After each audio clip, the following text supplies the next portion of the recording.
അഹങ്കാരിക്കൊരിക്കലും ദൈവത്തെ ആരാധിക്കാൻ പറ്റുകയില്ല, പ്രാർത്ഥിക്കാനും സാധിക്കുകയില്ല. അഹങ്കാരി താൻ തന്നെ ഒരു കുട്ടി ദൈവമാണെന്ന് ചിന്തിക്കുന്നവനാണ്. അപ്പോൾ പിന്നെ എങ്ങനെയാണ് യഥാർത്ഥ ദൈവത്തെ അഹങ്കാരിക്ക് വിളിക്കാൻ സാധിക്കുക?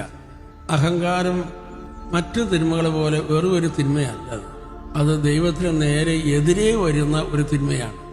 നമുക്കറിയാം, ദൈവമാണ് എല്ലാ അനുഗ്രഹത്തിൻ്റെയും ഐശ്വര്യത്തിൻ്റെയും ഉറവിടം, സമാധാനത്തിൻ്റെ ഉറവിടം, സന്തോഷത്തിൻ്റെ ഉറവിടം. അപ്പോൾ ദൈവത്തിന് നേരെ എതിരെ വരിക എന്ന് പറഞ്ഞാൽ അത് സമ്പൂർണമായ നാശമാണ്, തകർച്ചയാണ്, പരാജയമാണ്.